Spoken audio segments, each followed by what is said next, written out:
Bonjour tout le monde! OK, donc j'espère que ça va bien. On est aujourd'hui le 1er juin, donc oui, c'est le début, enfin, c'est le début du mois de juin. Alors, c'est le dernier mois de l'année. J'espère que tout le monde va bien et qu'on est prêt à affronter cette belle journée et surtout ce cours vraiment intéressant parce qu'il va y avoir des éléments... des éléments diversifiés. Pardon, je veux juste m'assurer de quelque chose. Je suis désolé, j'ai reçu un message. Je voulais m'assurer que tout allait bien et qu'on m'entend bien parce que des fois, mon micro, je l'ai débranché tantôt, donc on va voir si tout va bien. Excellent!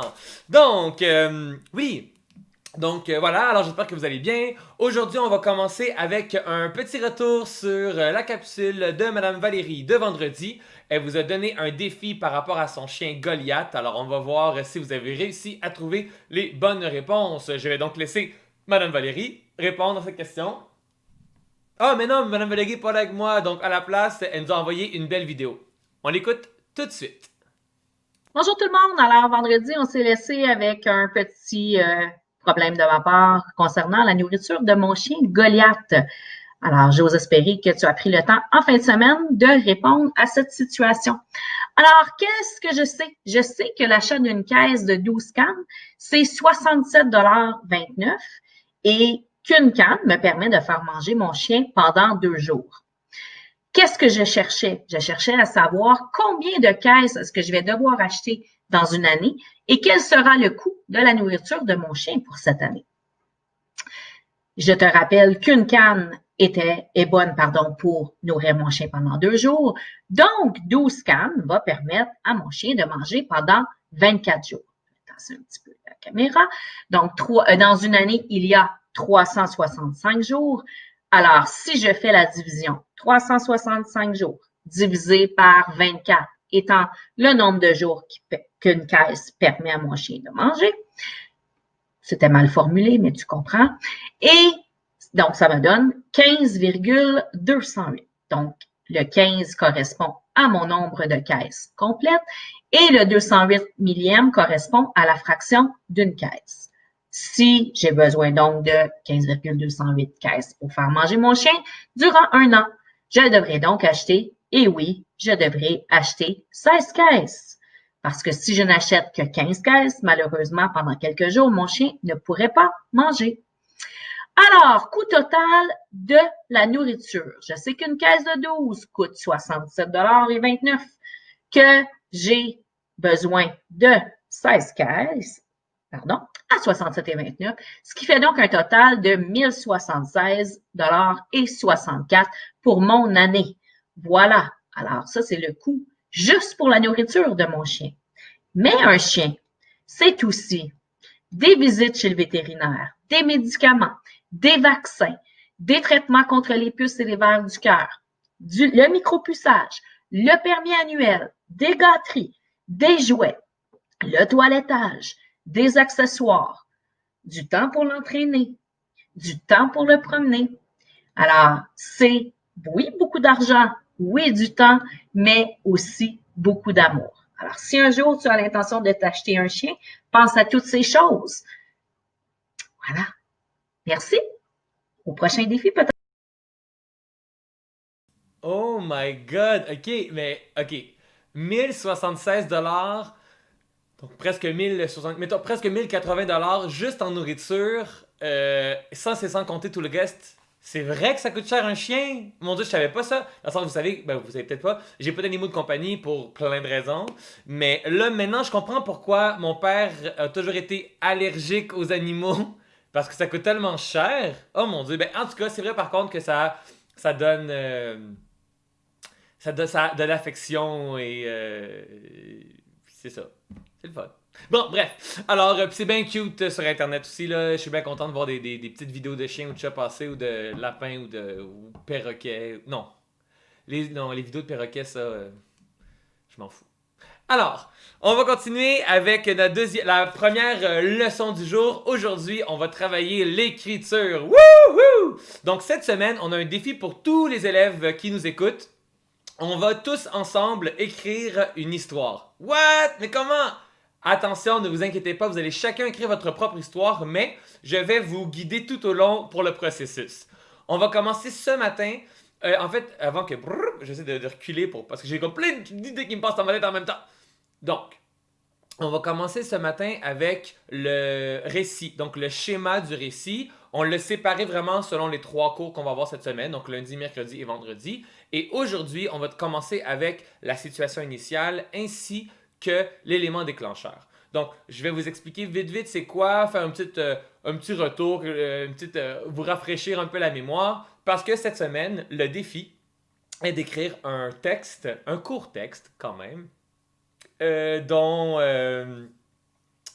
ben, je sais pas si je peux vous dire tout de suite le but final, mais en tout cas, je vais y réfléchir. Peut-être au courant du cours, je vais vous en parler. Donc, le défi est de mettre en scène un personnage, que je vous nommerai par la suite, et de nous raconter une histoire qui se passe avec ce personnage-là. Parfait. Avant là, de commencer avec la structure, j'aimerais juste vous montrer une capsule faite par Madame Catherine pour comment trouver les idées. Parce que très souvent, les élèves sont comme « Oh, Monsieur François, j'ai pas d'idée. » Je dis « Ok, elle a pas fait, écrivez une histoire. » Une seconde après « Monsieur François, j'ai pas d'idée. » Mais là, c'est pas que t'as pas d'idée. T'as même pas essayé. Là. Je peux t'aider, mais t'as des idées quand même. Donc, Madame Catherine nous a monté, pardonnez-moi, une belle capsule pour pouvoir justement savoir comment trouver ses idées et justement ne pas souffrir du syndrome de la page blanche. Alors, allons l'écouter et par la suite, je vous reviens avec le début de la structure. Aujourd'hui, une capsule sur l'écriture. Ouh là là, écrire. Pas quelque chose de facile. Je vais te donner quelques stratégies pour t'aider quand tu commences un projet d'écriture. Tout d'abord, si tu décides que tu es quelqu'un qui aime écrire et que tu as des idées, j'ai des idées. Génial! Alors, écris tout ce qui te passe en tête sans réfléchir. Tu auras amplement le temps plus tard pour te relire et faire des modifications. Mais n'oublie jamais que ça prend du temps pour arriver à faire un texte. Si tu es quelqu'un qui se dit « mais moi, je n'ai pas d'idée », on appelle ce phénomène le syndrome de la page blanche. Quoi faire? Tout d'abord, ne pas paniquer. Ensuite, fais-toi une tempête d'idées. Tu écris tout ce que tu connais sur un sujet sans faire de phrases, seulement des mots-clés. Tu peux même le mettre dans un dessin, dans un nuage. Note les mots-clés en lien avec ton sujet. N'oublie pas, pour le moment, toutes les idées sont bonnes. Ensuite, fais-toi un plan et sépare tes idées. Utiliser un plan peut te servir à organiser tes idées. Tu peux faire une liste de choses que tu aimerais retrouver dans ton écriture sans encore une fois faire ton écriture complète. Organise tes idées sous forme de points, sous forme d'étapes, mais peu importe la façon, l'idée est seulement de mettre ces idées sur papier.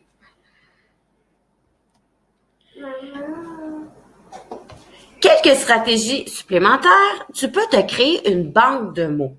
Alors, tu places les mots en catégories. Par exemple, tu fais un tableau avec les noms, avec les verbes, avec les adjectifs, ou encore, tu peux utiliser les mots avec les sujets. Par exemple, tu trouves une description de ton personnage, ou tu te mets à penser à des lieux, à écrire des choses qui te font penser à ce lieu, ou encore, tu peux trouver des actions, des verbes qui sont en lien avec ce que tu recherches dans ton histoire. Tu peux aussi questionner les gens autour de toi. Discute de ton sujet avec les gens de ton entourage. Tu vas voir, ils vont peut-être te donner des idées auxquelles tu n'avais pas pensé. Et surtout, n'oublie pas de les noter.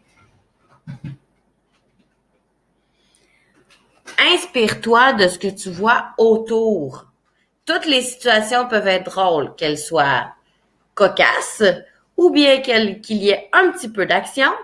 Tout peut devenir une histoire sur papier. Mais la clé du succès en écriture, fais-toi confiance et surtout, commence quelque chose. On n'arrive jamais à écrire un texte ou une histoire en 5 minutes. Donne-toi le temps et surtout, ne te décourage pas. Bon projet! Cool, merci beaucoup Catherine. Donc oui, là, ne vous inquiétez pas, je vous vois tout de suite en train de dire « Oh mais j'ai pas eu le temps d'écrire, je sais pas quoi faire! » Vous devriez le savoir maintenant, on est quand même rendu assez habitué. Donc, la vidéo va être enregistrée, vous allez pouvoir la réécouter sans problème par la suite pour réécouter et retrouver les trucs de Madame Catherine. Donc, aujourd'hui, on commence avec la situation initiale et l'élément déclencheur. Voyons voir tout de suite un petit rafraîchissement d'abord de qu'est-ce que c'est tout ça, ces choses-là. Oui! Alors, la situation initiale. Alors, c'est le qui, le où, le quand, le quoi. Donc, le personnage, il vit une situation normale où tout est en équilibre. Donc, au début d'une histoire, là, tout va bien, puis l'histoire, on décrit un peu ce qui se passe, puis il n'y a pas... c'est dans un récit, comme on est habitué de lire. Le début d'une histoire, on décrit ce qui se passe, donc on va donc on va décrire justement les éléments suivants.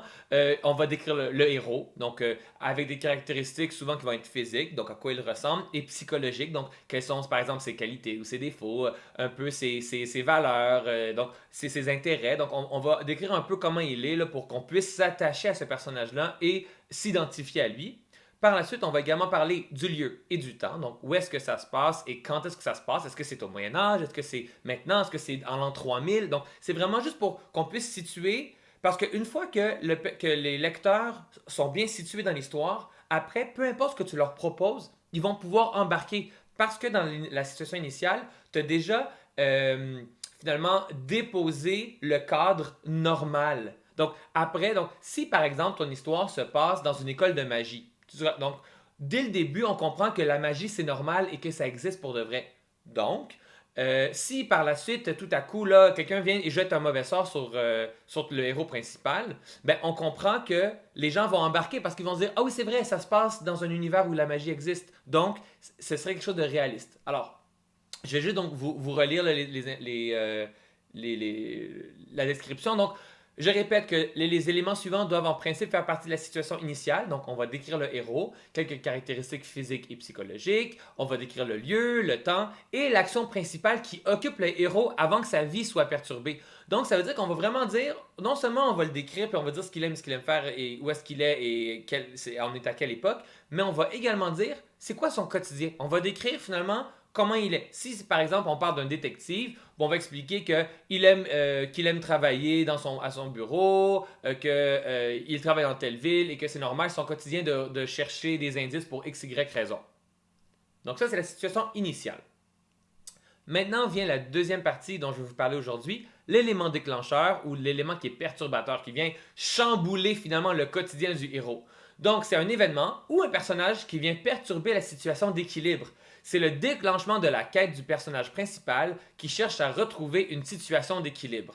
Donc, l'élément déclencheur engendre, donc commence la mission du héros. Ça veut dire que dans le fond, ici, l'élément déclencheur, ça peut être quelque chose qui arrive ou ça peut être un personnage qui vient et qui a besoin d'aide, par exemple, ou un personnage qui vient et qui fait un mauvais coup. Donc, cet élément-là va créer que là, notre héros dont on parlait avant, qui était bien tranquille dans son quotidien, tout à coup, il doit commencer à faire justement une quête, une aventure. Il doit résoudre un problème pour revenir comme il était avant.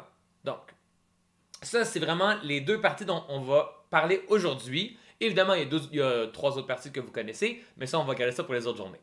Donc, vous allez commencer aujourd'hui à écrire justement un texte narratif, une histoire, un récit, et je veux que vous écriviez tout de suite finalement les 2 premières parties. Okay? Quand je dis tout de suite, c'est je parle pour mercredi, il faut que les 2 premières parties soient terminées, mais je ne veux pas que vous les envoyiez tout de suite. Okay?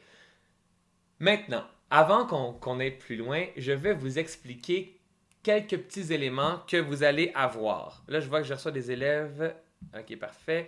Alors, parfait. Donc, ce qui est intéressant, c'est que justement, les éléments, il y a certains éléments que les enseignantes et moi avons décidé de vous obliger.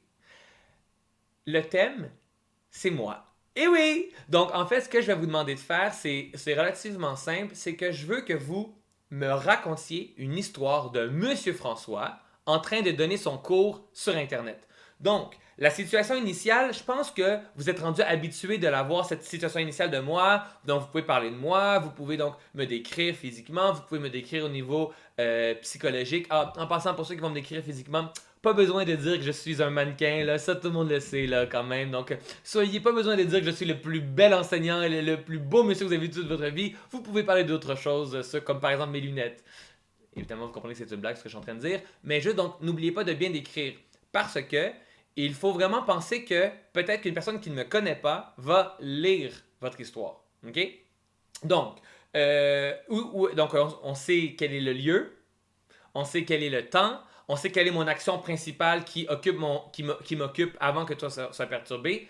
Et là, après, vous allez devoir, dans un nouveau paragraphe, créer l'élément déclencheur. Donc, qu'est-ce qui peut m'arriver pendant mes cours? Et là, vraiment, je ne veux pas que vous l'écriviez tout de suite là, sur le chat, sur les commentaires. Là. Évidemment, vous comprenez que ça ici, c'est vraiment comme un devoir. Alors, vous allez devoir donc l'écrire, vous allez devoir vraiment comme faire ces 2 paragraphes-là. Mercredi, on va continuer avec les péripéties, le dénouement, puis après, on va terminer vendredi avec la situation finale. Je vous conseille fortement de bien le faire et de nous l'envoyer pour vendredi, lorsqu'on aura continué, parce que il y aura probablement une surprise pour certains textes choisis. Je pense que peut-être vous me voyez venir, peut-être que oui, peut-être que non. On verra. Toutefois, c'est vraiment important de bien séparer en paragraphes et de s'assurer de bien suivre le récit. Pardonnez-moi, le schéma du récit. Donc, premier paragraphe, situation initiale. Deuxième paragraphe, élément déclencheur. Excellent! Donc, encore une fois, si vous avez des questions, vous savez que le mardi, vous pouvez aller voir vos enseignants pour leur poser des questions par rapport à ça. Sinon, vous pouvez réécouter la vidéo, évidemment, sans problème. Donc, pour l'écriture, c'est tout pour aujourd'hui. Je vais vous laisser vous-même mijoter sur ce que vous allez utiliser pour le premier paragraphe, ce que vous voulez utiliser. Donc, vraiment, c'est vous, là, les créateurs et les créatrices, les auteurs et les autrices, parce que je rappelle que oui, le mot autrice est maintenant accepté. Alors, on va continuer maintenant avec... On va donc maintenant continuer avec des mathématiques, encore une fois avec Madame Valérie qui nous a créé une petite capsule sur le volume. Donc, allons-y avec Madame Valérie. Bonjour à vous. Alors aujourd'hui, une petite capsule concernant la mesure de volume. Qu'est-ce que le volume? Alors, le volume, c'est la mesure de l'espace qui est occupé par un objet. Cet espace-là comporte 3 dimensions. La longueur, qu'on peut appeler aussi la profondeur, la largeur et la hauteur. Si tu remarques dans le coin gauche de l'image, tu vois 2 rectangles. C'est pour te faire un petit rappel concernant la propriété du rectangle. Au niveau de ses dimensions, la longueur correspond toujours au côté le plus long. Le volume s'exprime en unités cubes et les unités de mesure les plus courantes sont le centimètre cube, le décimètre cube et le mètre cube. On peut calculer le volume d'un prisme grâce à la formule longueur fois largeur fois hauteur. Et dans l'exemple que je t'ai donné avec la boîte, c'est exactement ce que j'ai fait. Mais attention, si tu remarques, la longueur est exprimée en décimètres, tandis que la largeur et la hauteur en centimètres. C'est toujours important quand tu fais un calcul de volume, de t'assurer que tes unités de mesure sont toutes les mêmes. Je t'ai fait également un rappel de la forme exponentielle. Pourquoi? Parce que quand tu multiplies 2 fois 2 fois 2 fois 2, la base qui est 2 est multipliée 4 fois par elle-même. Alors, ça s'exprime par 2 exposant 4. Maintenant, quand tu as mesuré longueur fois largeur fois hauteur, tu as multiplié ensemble des centimètres. Donc, des centimètres fois des centimètres fois des centimètres, le centimètre se multiplie 3 fois par lui-même.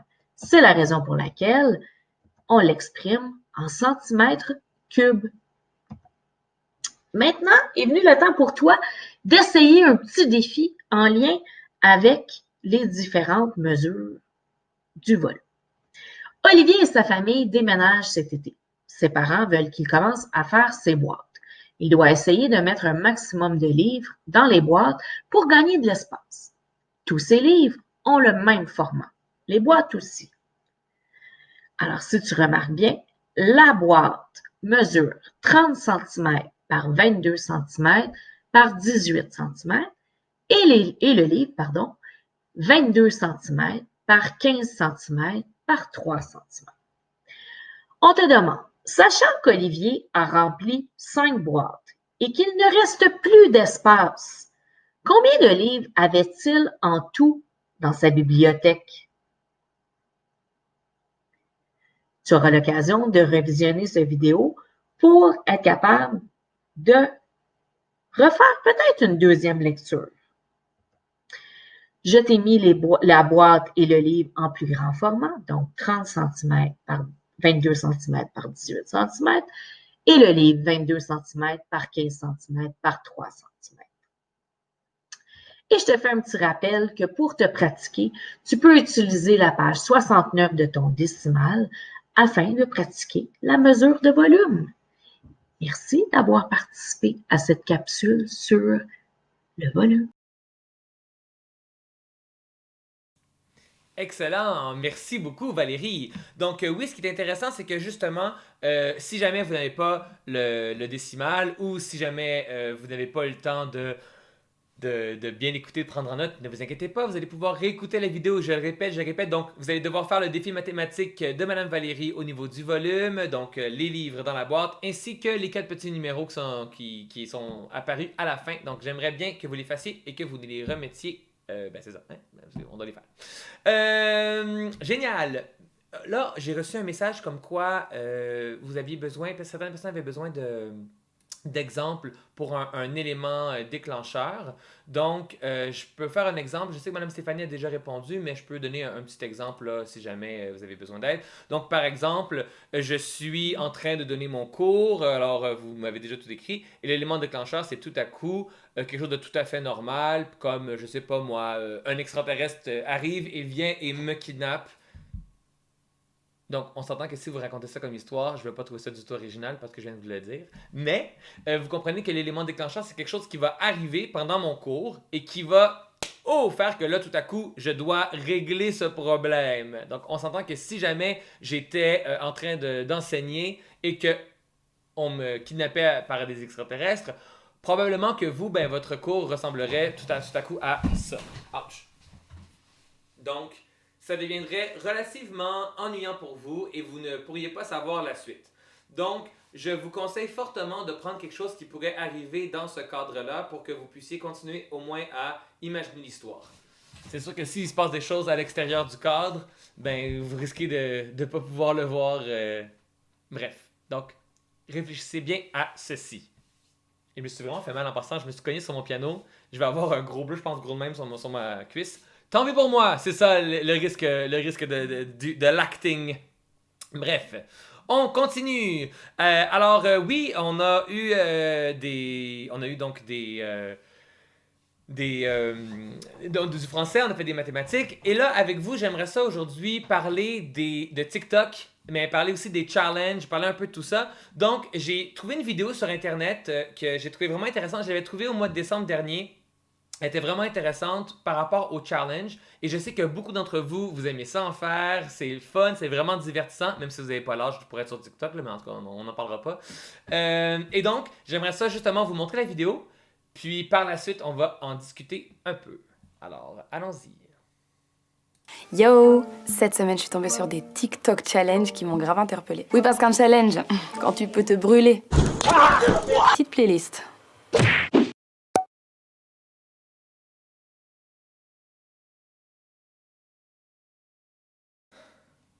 Vraiment, je pense que j'aurais pas dû participer à ce challenge-là. Avoir su, là, je veux dire, j'aurais pas dû faire moi-même mon propre piercing comme ça. Regardez comment il croche, là. Je veux dire, c'est vraiment dangereux, là, de faire des piercings de même, là. On sait pas ce qui peut arriver. Non, mais blague à part, je pense que vous comprenez le sérieux quand même de la discussion. Puis, je veux dire, au début, je me demandais si c'était une vidéo qui était intéressante pour vous. Puis, oui.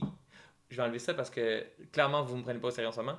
Donc, oui, en fait, c'est ça, c'est que le challenge, l'univers du challenge, c'est toujours se poser la question pourquoi c'est intéressant ou pourquoi j'ai envie de participer à ça. Et justement, c'était bien nommé à la fin de la vidéo, c'est que souvent, c'est le principe, c'est le concept de vouloir to fit in, de faire partie de la gang. Et quand tu as l'impression que tout le monde est en train de participer à quelque chose qui est à la mode et que tu as envie de suivre. En passant, je suis pas en train de dire genre comme OK, vous êtes vraiment niaiseux de vouloir faire quelque chose qui est à la mode parce que la mode, peu importe dans quel domaine on est, c'est quelque chose qui influence le monde. Ça influence tout le monde.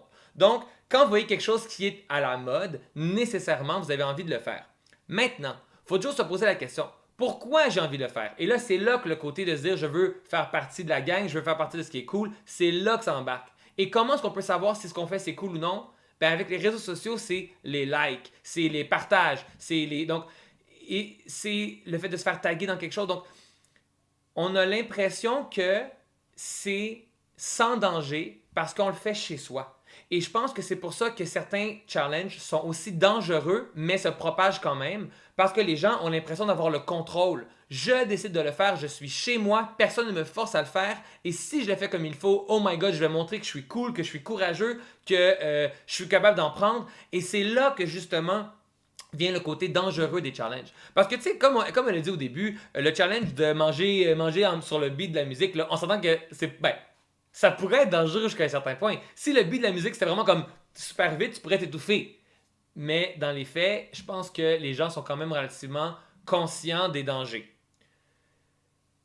Mon point, puis le point je pense à avoir là-dedans, puis la réflexion je pense que tout le monde devrait avoir là-dedans, c'est que peut-être que vous avez TikTok, peut-être que vous ne l'avez pas, peut-être que vous êtes sur Instagram, peut-être que vous n'êtes pas sur Instagram, peut-être que vous avez le compte avec vos parents, peut-être que vous n'avez pas le compte avec vos parents. Là, je vais même pas parler du côté légal. En ce moment, là, je pense qu'on en a assez parlé avec vous depuis des années déjà. Donc, le côté légal de est-ce que vous avez le droit ou non d'être sur des réseaux sociaux quand tu as moins de 13 ans, c'est ça, on va même pas embarquer là-dedans. Moi, ce que je veux vraiment embarquer, c'est qu'est-ce que tu es prêt à faire pour un like? Puis, dans les faits, ce like-là, qu'est-ce qu'il t'apporte? Et c'est toujours ça. Est-ce que, à votre âge, vous recevez de l'argent pour les likes que vous recevez? Est-ce que vous recevez de l'argent pour les vues sur vos vidéos? Ben non. Vous n'avez pas assez de followers, vous n'avez pas assez. Donc, c'est sûr que tout ce que vous faites, c'est dans le but, c'est dans le but de se faire aimer et donc d'avoir sa place, mais également dans le but et dans le rêve de un jour peut-être devenir assez célèbre pour faire de l'argent et ainsi de suite. Dans les faits, il y a très peu de personnes qui réussissent à faire ça. Et même ceux qui réussissent à faire ça, on s'entend que faire de l'argent, j'ai parlé de faire de l'argent, j'ai pas dit faire assez d'argent pour vivre de ça. Juste faire de l'argent. Si tu reçois $1 par mois, tu as fait de l'argent. Mais on s'entend que ce dollar-là, est-ce que vraiment ça vaut la peine de mettre ta vie en danger? Je ne crois pas. Donc, moi, ce que je vous encourage à faire, quand vous voyez des challenges qui sont dangereux, ok, il y a deux choses. La première, c'est se poser la question. Est-ce que la personne qui le fait, vous pensez qu'elle le fait vraiment ou vous pensez qu'il y a un truc, que c'est truqué, qu'il y a un piège, que c'est justement que c'est faux? Parce qu'entre vous et moi, on s'entend que 100% des gens qui ont mis leur œil puis qui ont changé, c'est des gens qui avaient déjà des yeux de deux couleurs ou c'est des gens qui avaient mis une lentille. Fait qu'on s'entend que, je pense que vous êtes capable à 12 ans quand même de réaliser que c'est impossible de faire ça et que nécessairement c'était un trucage. Okay? Ça, je pense que tout le monde est au courant. Donc, première chose à penser, c'est est-ce que c'est un trucage? Et deuxièmement, si c'est pas un trucage, comme ceux qui se mettent en feu, là, est-ce que c'est possible que ça tourne mal? Posez-vous toujours la question. Est-ce que c'est possible que ça tourne mal? Puis dans le pire des scénarios, si ça tourne mal, quelle est la conséquence? Est-ce que la conséquence, c'est genre, je vais à l'hôpital? Est-ce que la conséquence, c'est je peux mourir? Donc si, mettons, il y avait un challenge de traverser l'autoroute les yeux bandés en courant sans regarder, ok? De faire ça. Outre que le côté, c'est illégal de faire ça. Est-ce que c'est dangereux de le faire? Oui. Est-ce que je pourrais mourir? Oui. Mais est-ce que je pourrais tuer des gens? Parce que c'est ça. Quand je vois beaucoup de challenges qui sont sur avec les autos, mettons la personne débarque de l'auto, puis elle court à côté, puis après elle rembarque dans l'auto. Peut-être que cette personne-là va pas se blesser, mais peut-être qu'une auto qui le voit peut faire un accident parce qu'il a eu peur. Donc, c'est tout ce côté-là à réfléchir là, des challenges et de réaliser que finalement, un like, même si sur le coup ça nous fait plaisir, ça nous apporte rien. Et surtout, malheureusement, ce que les recherches démontrent, c'est que plus tu crées des choses qui ont des likes, plus après, tu as envie de ça, puis tu deviens accro. Et il y a des gens qui sont accros aux commentaires, accros aux likes, et donc, ça crée finalement un débalancement, puis ça crée justement une certaine tristesse et une dépendance, comme je disais, aux challenges ou aux réseaux sociaux. Donc c'est ça par rapport à ça. Ce que je vais essayer de voir là, justement ici, si jamais vous avez une opinion sur les challenges ou si jamais vous avez des questions par rapport à ça, je vous invite à les écrire en privé, c'est-à-dire à vos enseignantes. Si jamais à vos enseignantes, pas sur le chat ici, mais si jamais vous avez donc des questions ou des commentaires que vous aimeriez dire justement par rapport à ça, des histoires qui vous sont déjà arrivées, vous pourrez donc les envoyer à vos enseignants, puis on va sûrement faire un retour mercredi, là, juste pour vous en parler. Sinon, pour aujourd'hui, c'est déjà tout. Alors, je vous souhaite de passer une excellente journée. Il est encore tôt. Vous pouvez donc maintenant aller faire vos devoirs tout de suite de mathématiques, mais également de français. Et je vous souhaite de passer une bonne journée. Mercredi, on a tout un cours pour vous avec des sujets vraiment intéressants. Donc, au revoir et à mercredi. Bye bye.